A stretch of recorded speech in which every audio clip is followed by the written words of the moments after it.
Hi YouTubers, welcome back to my channel. I wanted to show you a product that I bought yesterday from the By Terry range and give you my very first impressions before I've really used it, because there's not a lot out there on the internet as yet about these new palettes.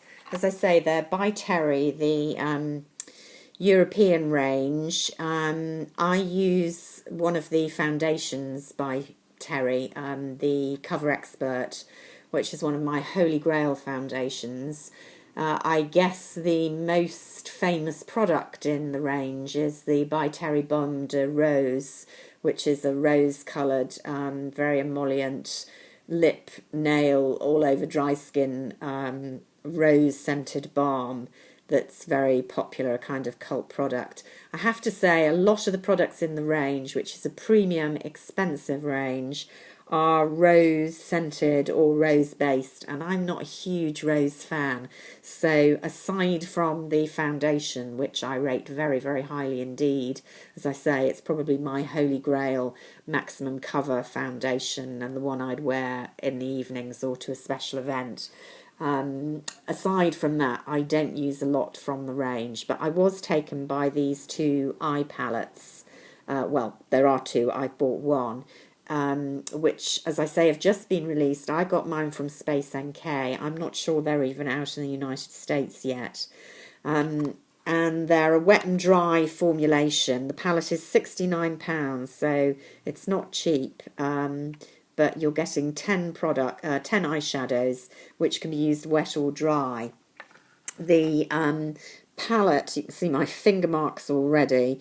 It's quite a sturdy plastic palette with the eyeshadows in their individual little metal pans inside. A nice sort of handy size, kind of just fits in the hand. So although it's 10 colours, it's not substantially bigger as a palette than the the Tom Ford quads. I should have got one to show you side by side. I haven't. I happen to have a Chanel quad, so you can kind of see the difference in size. So it's not huge for what it contains, and comes in the usual velvet pouch. There are two colourways. This is the nude. Nude palettes seem to be all the rage since Urban Decay's Naked. I'm not a fan of the Naked palettes. I think I'm possibly the only woman in the world who never understood what the fuss about them was. I had number two, and I got rid of it after a while. I found the shadows very powdery, although there were some, very pretty coloured ones. And I actually found the size of the palette was neither one thing or the other, because I felt it was too big and too heavy to be a really useful travel palette, much less stick in your handbag on a daily basis. But equally, it was a pretty ugly utilitarian palette if it was going to be confined to your bathroom. So I appreciated that they were relatively good value for that many colours. But again, I actually didn't think the quality for the £36, I think they were, was as good as things you could get from, say, Sephora's own brand or Smashbox or Stila or one of those brands that churn out multi-palettes. But I do think the kind of nudes was a great marketing tool, and we've seen nude palettes now from all the big designers. Yves Saint Laurent has got one out at the moment. Shuamura, I looked at one, I think it's 12 or 14 neutrals and nudes, very pretty palette, £105, which was a bridge too far for me, but I did shell out the £69 for this. So should we have a quick look at the colours? I've actually swatched them already, just with fingers on my arm. Now I know that I joke about my lighting, it's not that bad today, but these were quite difficult to show up. I mean, basically this is the bottom line here. So going from the bottom upwards, there's quite a nice aubergine grey brown, a mid-toned pink, which I think, although it's not showing up brilliantly on my skin, will look very pretty on the eyelid.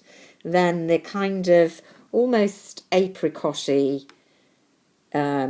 neutral there, very neutral cream, and then a pretty mid-toned towards warm fawn. And then the top row I've got here, again you can see a bit bolder, a nice dark but not too dark brown, quite a shimmery, cool-toned caramel, sort of a darker grey-brown, a warm, quite shimmery, bronzy terracotta, and I haven't gone overboard there with the black. It is in fact a lot more pigmented than I showed you there. Those applications, apart from that I've just done in front of you, are actually with a fairly soft brush, so not too pigmented. And I haven't actually tried any of them wet yet. So I'm impressed with the feel on the fingertips. These are very buttery, soft eyeshadows. That doesn't always translate brilliantly when you come to blend, particularly when they're all buttery and of a similar texture. And I haven't tried this out on my eyelids yet. So my intention really was just to show the palette and its colour range and give those initial thoughts. Particularly because there isn't a lot yet out on the internet about this. And I'm taking this palette away with me this week travelling, going to try out some of the looks with it, which I think the colour range is very suitable and work appropriate. I should say there is another palette which is much more colourful. I was very attracted to it, but just felt that I wouldn't really make those colours work. By way of example, to give you an idea of what the other palette looked like, instead of the black it had a navy blue, which I would have found more useful than black, I think. But in fact, swatching it from the tester in store, the navy blue is the least impressive colour. It was a bit patchy. And then they had, I think from memory, two beautiful violet shades, a quite deep purple and a real true slightly metallic violet, two pinks, both of them quite vibrant, a very interesting creamy lemon, which was a very pretty colour, and I did try that on my eye. It was quite brightening. I was quite taken with that. But the remaining browns were very far from neutral. They were very warm, most of them heading towards the kind of copper tones, which I find quite hard to wear. So although the colour payoff was very much stronger than these nudes, swatching from fingers, I just didn't feel I could make that palette work enough to justify that price point. So this is the one I went for. I'm looking forward to seeing how it works out. I should say it comes with a dinky little brush, although that end maybe would be okay for using as a liner. This end, far too soft to pick up these quite buttery shadows, so I'm going to be using my own brushes. So that's the initial look. I hope you're all having a great weekend, and I look forward to telling you a bit more about this palette and how I feel the colours perform when I've had a chance to try it out. For now, that's all for the time being. Bye.